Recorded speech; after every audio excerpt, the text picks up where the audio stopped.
es una beca para el próximo congreso de la CAO aquí en nuestro país, en la República Mexicana, en Cancún.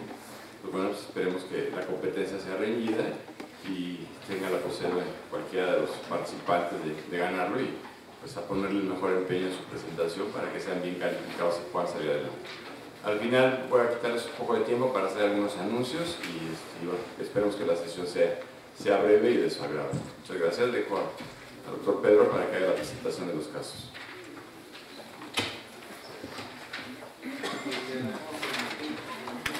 Nuevamente, bienvenidos todos. Vamos a empezar con el concurso anual de casos ganadores. En este caso, la dinámica va un poquito distinto, en el sentido que como son casos ya conocidos y por el número de casos, vamos a tener que, bueno, primero atendernos el tiempo, que es muy importante, ya saben, 10 minutos, tratar de no excedernos. Si es menos tiempo no hay ningún problema, nada más que se cubra bien toda la explicación adecuada de cada uno de los casos. Además de esto, al final habrá algunas preguntas, comentarios, si es únicamente de los sinodales, en caso de que las tengan. Y bueno, pues bienvenidos. Empezamos por favor con el doctor Bricio. Adelante, doctor.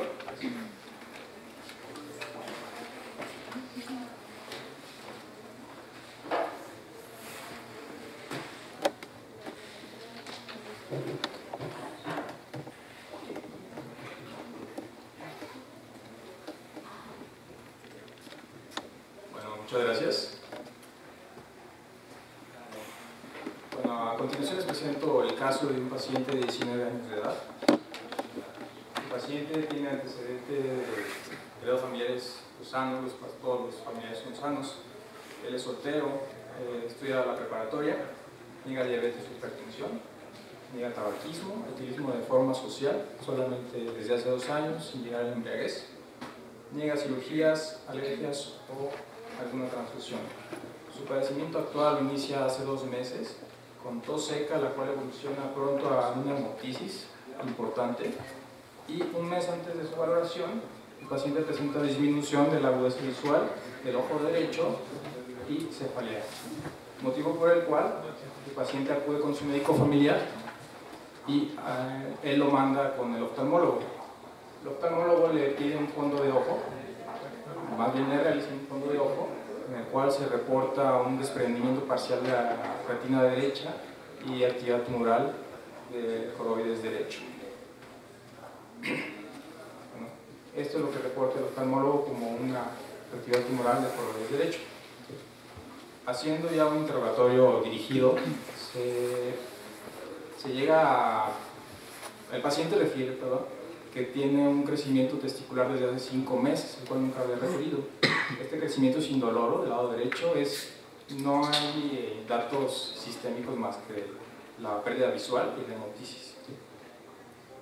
Asimismo, el paciente tenía una lesión verrucosa de inicio reciente en la región malar del lado izquierdo, por lo cual el oftalmólogo decide hacerle una biopsia en ese momento y lo manda a la consulta de urología. En la consulta de urología podemos ver un crecimiento sutil del testículo derecho, por lo cual se piden estudios de laboratorio y podemos apreciar que el paciente está anémico, tiene leucocitosis y hay elevación de los marcadores tumorales. Aquí vemos una elevación importante de la fracción beta de la gonadotropina coriónica humana. En el estudio tomográfico del paciente vemos que en el cráneo tiene actividad tumoral, hay lesiones metastásicas, al menos 20 lesiones, las cuales tienen edema perilesional. Todas las lesiones refuerzan en medio del contraste. No hay disminución de no hay compromiso de la línea media, no hay desplazamiento de la misma, pero sí hay compromiso a nivel ventricular. Asimismo, en la tomografía de cráneo vemos que hay actividad tumoral en el ojo, en la cámara posterior del ojo derecho. Es muy evidente, que concuerda con la sintomatología del paciente y los hallazgos del oftalmólogo. Y bueno, en la porción torácica vemos que hay gran cantidad de lesiones metastásicas también en ambos pulmones. En la porción, sin embargo, en la porción abdominal y en la porción pélvica no vemos que haya actividad tumoral a nivel del hígado o retroperitoneo. Aquí vemos cómo está el tumor del testículo derecho, una densidad heterogénea, Entonces, al paciente se le ofrece el mismo día de la consulta una quiectomía radical. El mismo día que lo conocimos, pasó a quirófano. La cirugía se realizó sin ninguna complicación. Los hallazgos transquirúrgicos fueron un testículo derecho de 12 por 8 por 6, el cordón espermático macroscópicamente normal. El reporte histopatológico de la biopsia que realizó el oftalmólogo fue metástasis de un coriocarcinoma.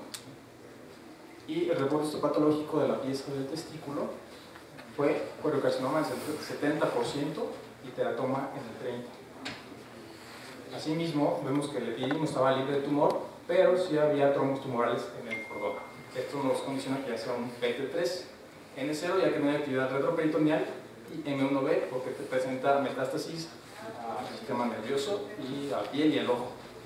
Esto lo condiciona que sea una etapa clínica 13, que es la más avanzada del testículo, debido a las metástasis que les acabo de explicar. ¿Cuál es el pronóstico del paciente? De entrada es malo. ¿Esto por qué? Primero, porque el paciente tiene un tumor no seminomatoso. Y segundo, porque el paciente presentó o debutó con metástasis. Estas metástasis no son al pulmón, vienen siendo a ojo, a piel y al sistema nervioso central. Asimismo, vimos que tenía una fracción beta de la gonadotropina de 350.000. Vemos que condiciona también a que esto sea un mal pronóstico. Esto condiciona que sea una sobrevida a 5 años del 48%. Ya hablando en sí del cáncer de testículo de manera general, tenemos que es un tumor que se presenta en Estados Unidos en lo que va del año. Se han reportado 8.820 casos, de los cuales 380 ya han fallecido. En México no tenemos cifras tan claras, pero se crea o más o menos se estima entre 4.000 casos en lo que va del año. Estos son de 1 a 2% de todos los tumores, de todos los cánceres, son de testículo. Y son los tumores sólidos más frecuentes en pacientes jóvenes, de edad de 15 a 34 años. La OMS los clasifica a los que vienen siendo del grupo de células germinales en seminomatosos y no seminomatosos, que a su vez se dividen en carcinoma embrionario, tumores del saco vitelino, teratomas y coriocarcinoma. Ya hablando en sí del coriocarcinoma, es un tumor raro y agresivo.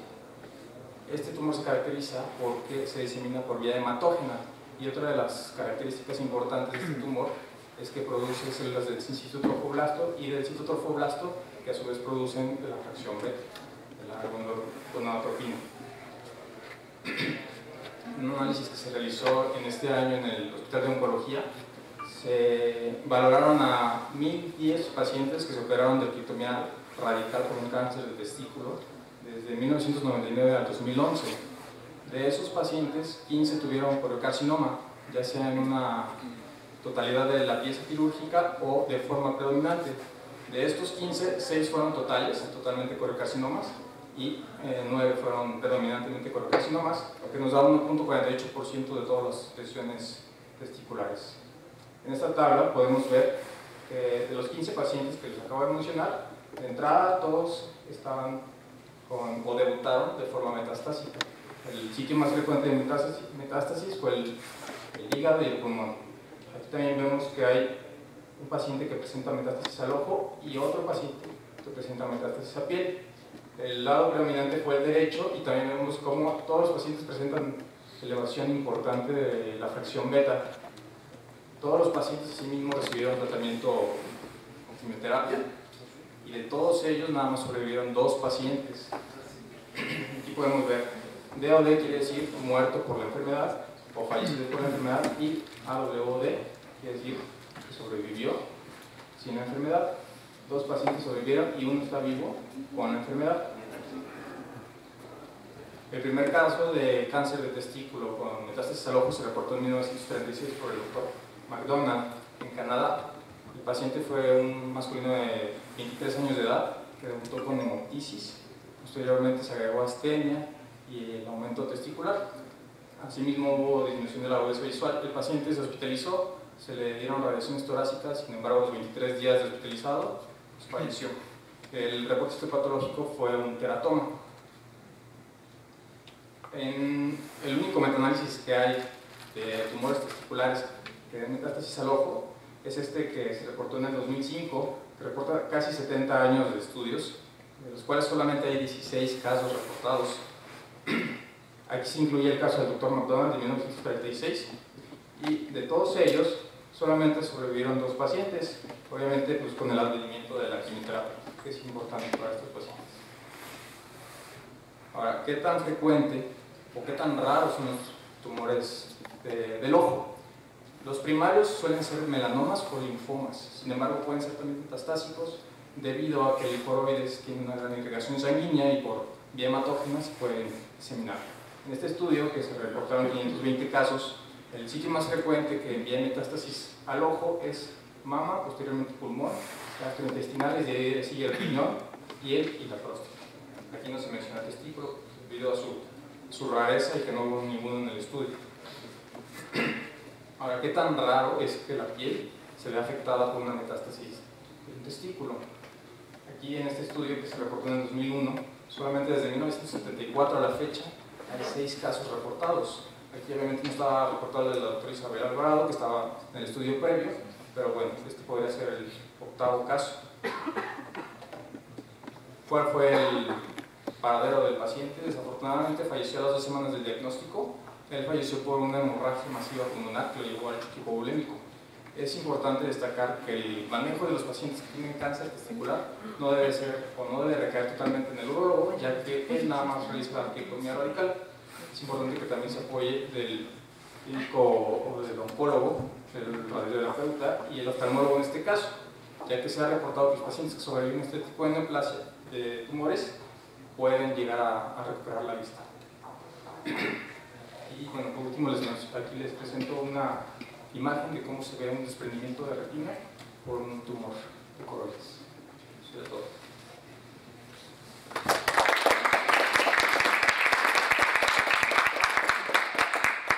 Muy bien, doctor Mauricio, no sé si hay alguna pregunta de nuestro sinodal. Doctor Sánchez. Doctor Santa Cruz. Doctor Richard Sánchez. Muchísimas gracias, doctor. Gracias. A continuación, pedimos al doctor Andrick Pineda que nos presente su caso.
Se trata de femenino de 20 años de edad, residente del Estado de México, católico, ama de casa, antecedentes familiares sin importancia, personales no patológicos sin importancia igualmente, niega tabaquismo, exposición a tóxicos industriales, antecedentes ginecobstétricos, lo único de importancia es que presenta un embarazo de 16 semanas de gestación, personales patológicos únicamente alérgica a penicilina. Padecimiento actual lo inicia al presentar hematuria macroscópica formada por los 7 días de evolución, por lo cual acude a su seguimiento obstétrico, realizó un ultrasonido ginecobstétrico y abdominal, encontrando de manera incidental un tumor renal derecho. Aquí se encuentra el ultrasonido obstétrico donde se presenta el latido fetal normal de 156 por minuto, igual el diámetro cefálico corresponde a 16.6 semanas a 17.2 semanas de gestación. Se encuentra el tumor renal derecho. Llega a nosotros y la encontramos con un Karnowski del 100%. A la exploración física se palpa el fondo uterino 4 centímetros por encima de las índices del pubis. Los laboratorios que presentó, la biometría hepática, química sanguínea, electrolitos y tiempos de población normales. Igualmente pruebas de funcionamiento hepático, únicamente En el examen de orina llama la atención eritrocitos 80 con gamma. Se realiza tela de tórax, la cual se encuentra sin datos de alteración de actividad tumoral. Se realiza tomografía axial abdominopélvica simple, en la cual se encuentra un tumor renal de pendiente de polo inferior y segmento medio derecho, con 45 unidades de CrossFit y una calcificación calvicial.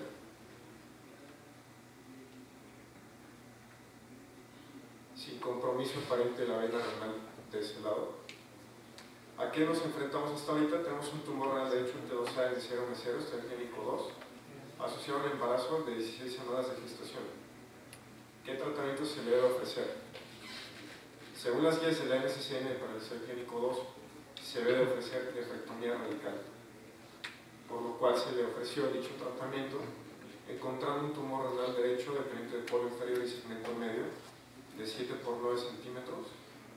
Se envió a revisión histopatológica, el cual dio un diagnóstico de carcinoma renal de células claras con grado de diferenciación 2 de Fuhrman, con lo cual tenemos un diagnóstico final de carcinoma renal de células claras PT2AM0M0, estadio clínico 2, asociado a un embarazo de 16 semanas de gestación. Actualmente la paciente se encuentra en seguimiento sin datos de actividad tumoral. En cuanto a la revisión bibliográfica, la incidencia de tumor asociado al embarazo, encontramos que la incidencia de tumores urológicos es muy rara. Se va a dar en 13 pacientes de cada 1.000.000 de embarazadas, y el carcinoma renal de células claras es el más frecuente, encontrándose en un 72%. En cuanto a la estadificación, lo que vimos es que se le hizo una tomografía simple a la paciente, lo cual está totalmente documentado que se puede realizar, puesto que la exposición a dicho estudio es de tan solo 2.5 grays y el riesgo de afección al feto, de leucemia, de tumores sólidos, va a la exposición de 40 grays, por lo cual es muy bajo el riesgo, obviamente sabiendo que el estudio de elección debe ser resonancia magnética.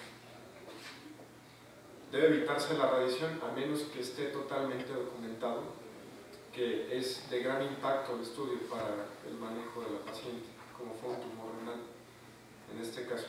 Las opciones terapéuticas van a depender en relación al trimestre del embarazo. Obviamente el enfoque va a ser en base a múltiples servicios y a un enfoque bioético en el cual tenemos que ver por el binomio. Dentro del primer trimestre del embarazo y el segundo trimestre a principios, debe ofrecerse la cirugía inmediata. En el segundo trimestre al final y en el tercer trimestre se debe de dar maduración fetal, maduración pulmonar, y posterior a la maduración se puede ofrecer la nefrectomía. En relación a finales del tercer trimestre se puede ofrecer, según lo que está documentado, nefrectomía posteriormente a la cesárea o parto del producto. No se encuentra contraindicación para procedimiento laparoscópico, ya sea en el primer y segundo trimestre. También hay que evaluar lo que es el tamaño del riñón. Obviamente un tumor muy grande no se va a poder ofrecer laparoscópico. Y bueno, se vale también valorar la nefrectomía preservadora en nefrones.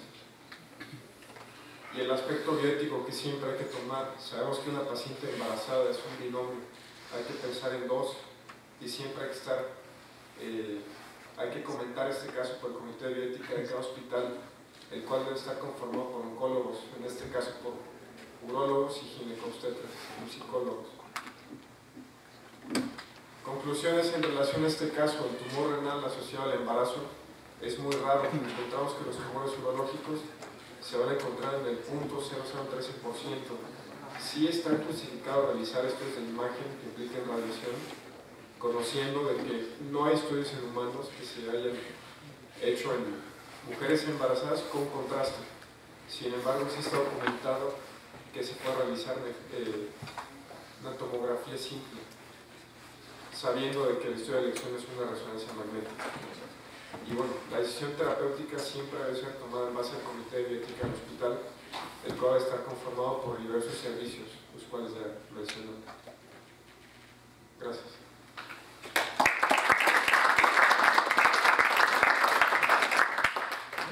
Muy bien, doctor Pineda.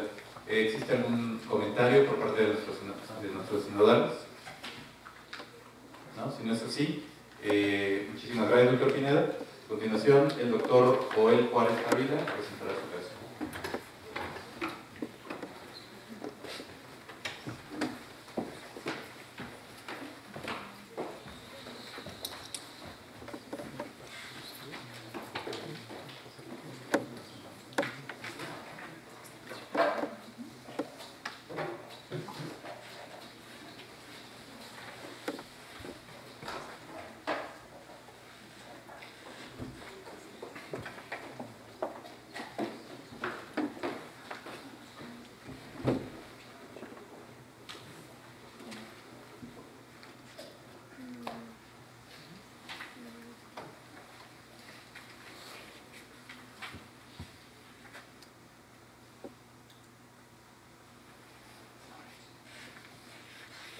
Buenas noches.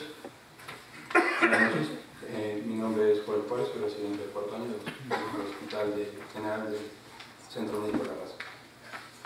Vamos a presentar el caso de esta noche. Se trata de un paciente masculino de 56 años de edad, obteniendo un interrogatorio directo en todas las preguntas, y el paciente se refiere a diagnóstico. Dentro de los antecedentes heredofamiliares, el paciente presenta carga genética importante para cáncer, con antecedente de un abuelo materno afinado por un CA pulmonar, una abuela materna afinada por CA-CU y un hermano afinado por CA de próstata. Dentro de los antecedentes personales no patológicos, es originario del DF, de escolaridad de licenciatura y maestría, tiene un trabajo administrativo federal y destaca nada más el tabaquismo de 30 años de evolución a razón de una cajetilla por día. Dentro de los antecedentes personales patológicos, ningún antecedente de importancia. Dentro de los antecedentes quirúrgicos, solamente una amigdalectomía en la infancia, vasectomía, y la realización de una cistoscopía por diagnóstico de hematuria en estudio con reporte de un tumor vesical. Antecedentes urológicos, hasta el momento todos negados, solamente la hematuria macroscópica a razón de un cuadro por mes, con presencia de coágulos de características amorfas, autolimitada de 5 meses de evolución. El paciente presenta un índice de síntomas prostáticos de 8 y una calidad de vida de 1. Dentro de su padecimiento actual, el paciente inicia en el mes de febrero del 2012 con presencia de materia formadora de coágulos de características amorfas, autolimitada, que no condiciona la retención de orina. Acude a urología en el medio privado, donde se le realizan estudios de extensión tipo ultrasonido y se le detecta una lesión tumoral dependiente de la pared lateral del lado derecho de 2 por 1 centímetro. Se le realiza uretrocistoscopía diagnóstica también en el medio privado con visualización del tumor, no se realiza toma de biopsia. Acude a nuestros servicios hasta el mes de junio. Dentro de la exploración física, el paciente presenta signos vitales dentro de características normales, una escala funcional aceptable. El resto de la exploración tóraco-abdominal sin ningún relevante. A nivel de genitales, un tacto rectal con una próstata de 40 gramos adenomatos. Dentro de los laboratorios de ingreso, sin anomalías, el antígeno prostático de 1.66. Se le solicitan estudios de extensión. Este es el ultrasonido que se le practica al paciente, corroboramos la presencia del tumor vesical dependiente de la pared lateral del lado derecho. No hay datos de uropatía obstructiva superior. La próstata con unas imágenes ecosonográficas aparentemente normales de 44 gramos. La teleradiografía de tórax sin datos de actividad pulmonar. El paciente es llevado a una cistoscopía más realización de resección transuretral de tumor vesical. Se le realiza palpación bimanual encontrando la vejiga no fija y se le realiza una RTV óptima. Corte profundo de la vejiga se envía por separado. Dentro de los hallazgos que nosotros tenemos para este RTV, encontramos un tumor voluminoso, dependiente de la pared lateral del lado derecho, sumamente friable, de fácil sangrado, un tumor de características hipervascularizadas, friable a la manipulación. Se realiza RTV óptima. El diagnóstico final de esta RTV es un carcinoma de células pequeñas con invasión a la muscular propia y permeación linfática, con un segundo concomitante que es el carcinoma in situ. Se le realiza pruebas de inmunohistoquímica, siendo positivo para sinaprofesina y CD56. Dentro de los estudios de extensión se encuentra una se le realiza una tomografía tóraco-abdominopélvica encontrando involucro de la grasa perivesical. En esta otra imagen corroboramos la presencia del involucro de la grasa y un aumento en las dimensiones de la pared vesical. Se corrobora la ausencia de datos de uropatía obstructiva. No hay datos de actividad pulmonar no hay datos de actividad tumoral a nivel pulmonar y no hay datos de actividad tumoral a nivel del sistema nervioso central. Nuestro desafío clínico, estamos ante un CA vesical PT4A, N0, M0, una etapa clínica 4, por la presencia de positividad para las biopsias de la uretra prostática. De acuerdo a los manejos que se establecen por las guías NCCN para este tipo de tumor, un T4A, establecemos que el tratamiento tiene que ser multidisciplinario. Nuestro tratamiento para este tipo de paciente, independientemente del tipo histológico, se tiene que basar en los estudios clínicos de evidencia y tenemos que hacer una propuesta inicial para el paciente. ¿Qué ofrecemos nosotros para este paciente? Ofrecemos quimioterapia neoadyuvante a base de quimioterapia similar a la que se ofrece para los carcinomas de células pequeñas del pulmón, seguido de una cistoprostatectomía radical. El paciente no acepta dicho tratamiento por los efectos secundarios de la quimioterapia. Se ofrece también la terapia bimodal, no acepta dicho tratamiento por el mismo efecto. Se le ofrece radioterapia solamente a medida de terapia paliativa a razón de 44 sesiones de 56 días. El paciente, dentro de su seguimiento al mes de que concluye las sesiones de radioterapia, se continúa con hematuria y se le realiza nueva RTV de control. La nueva RTV de control encontramos el mismo tumor que se expande, presenta extensión a toda la uretra prostática ya corroborada previamente con las biopsias, a la uretra vulvar y involucro importante del cuello vesical.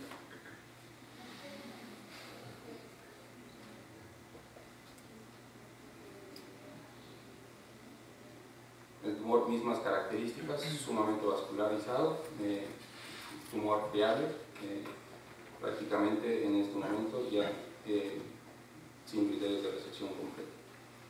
Nuevamente, el reporte histopatológico nos arroja la misma estirpe histológica ya comentada.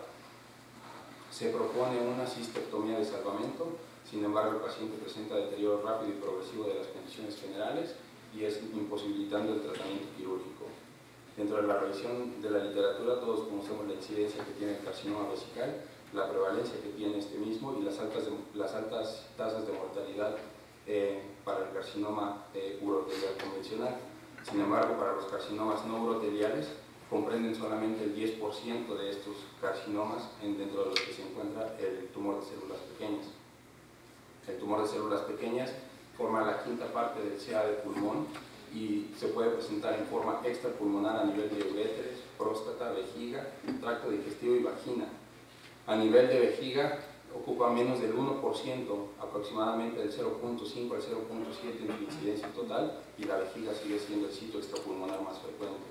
El primer caso se describió en 1981 y se documentó como un curso clínico agresivo con una expectativa muy pobre, una diseminación metastásica temprana y una supervivencia a 2 años aproximadamente del 25%, y las mejores tasas en aquel tiempo reportaban hasta de 5 años en 8%. Entendemos que es una entidad rara y que no existen guías de tratamiento estandarizadas para este tipo de tumor. Los ensayos clínicos no han definido qué tipo de tratamiento se debe llevar. Pocos son los estudios que tenemos actualmente prospectivos y independientemente de los tratamientos que se ofrezcan para este tipo de tumor, alcanzan altas tasas de mortalidad, incluso a los 18 meses. 65% de estos pacientes son metastásicos al momento del diagnóstico, y tenemos como revisión este artículo donde se incluyeron en forma electrónica todos aquellos artículos que crean la palabra células pequeñas de vejiga, y se incluyeron series de casos, estudios prospectivos, retrospectivos, incidencias y demás. Se encontró que solamente en la literatura hay 3 estudios prospectivos y 6 estudios retrospectivos, dentro de los cuales solamente uno reporta la terapia de manejo multimodal, que es quimioterapia, radioterapia y cirugía radical. fue el paciente que tuvo mejor sobrevida global de 58 meses. Dentro de las conclusiones de este artículo es que la quimioterapia neoadyuvante y el tratamiento local parecieran ser el tratamiento más óptimo para este tipo de pacientes. Sin embargo, la citectomía o la radioterapia como tratamiento individual tiene que ser precisamente individualizado. Cuando se usa quimioterapia adyuvante hay menor índice de sobrevida libre de enfermedad a largo plazo. Sin embargo, la enfermedad metastásica tiene pronóstico pobre, pero un leve beneficio en la adyuvancia a base de platinos. En este otro artículo, que es el artículo que tiene más serie de casos publicados, con 625 pacientes, del doctor Patel, la incidencia de este artículo es importante porque la mayor parte de estos pacientes fueron categorizados como un T2, que fue el 65%, y la mayor categorizaron a los pacientes para tratamiento radical, tratamiento multimodal, y la preservación vesical con terapia multimodal fue la que recibió mayor número de inscripción de pacientes, que fue la del 53%. Y a la vez, este mismo tratamiento que se ofreció fue la que mayor sobrevida a 3 años tuvo, con una incidencia de 53%. Pero si ven el resto de los resultados, con las diferentes modalidades de tratamiento, la sobrevida a 3 años va desde un 14% hasta un 35-38%. Existen muchos otros artículos que van encaminados principalmente a los resultados oncológicos de este tipo de pacientes. Sabemos que no hay terapias estandarizadas para el tratamiento de ellos, sin embargo es el desafío clínico actual. Dentro de las conclusiones de nuestro caso es que el carcinoma de células pequeñas, como bien sabemos, es una entidad rara con un pronóstico muy pobre, con alto índice de micrometástasis desde etapas tempranas. Entendiendo el comportamiento tumoral, así como las terapias de tratamiento disponibles, creemos que el tiempo sí juega un factor importante en el pronóstico final de estos pacientes. El diagnóstico temprano y el tratamiento oportuno podría traer beneficio en la calidad de vida, pero más no así en el pronóstico. Dentro de la casuística nacional, solo se limita, en nuestra experiencia, a reporte de casos sin tener evidencia de estudios prospectivos o retrospectivos. Gracias.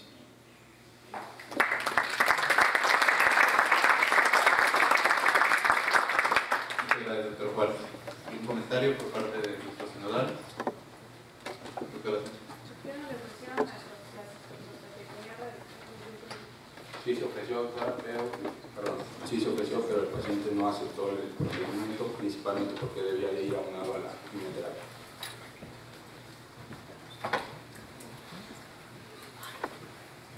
Muy bien, doctor Juárez. A continuación, el doctor Carlos García Cruz va a presentar su caso.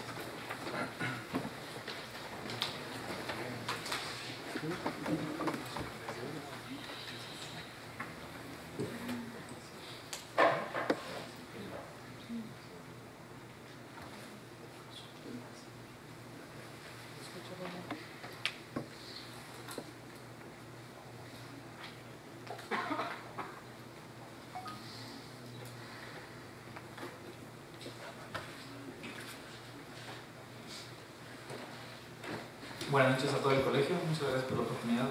Vamos a comenzar con este caso clínico. Es una mujer de 51 años de edad, de antecedentes ginecobstétricos, de documentación, bueno, de importancia, perdón, nada más documental de Papa Nicolau hace 3 años, con RHP benigno y antecedente de un aborto únicamente. En los antecedentes personales patológicos, hipertensión desde hace 4 años sin adecuado control. Se le realiza por miomatosis uterina una histerectomía por vía abdominal en noviembre de 2013, obteniendo un RHP con un resultado histopatológico de miomatosis uterina, todo sin malignidad. Su padecimiento lo comenzó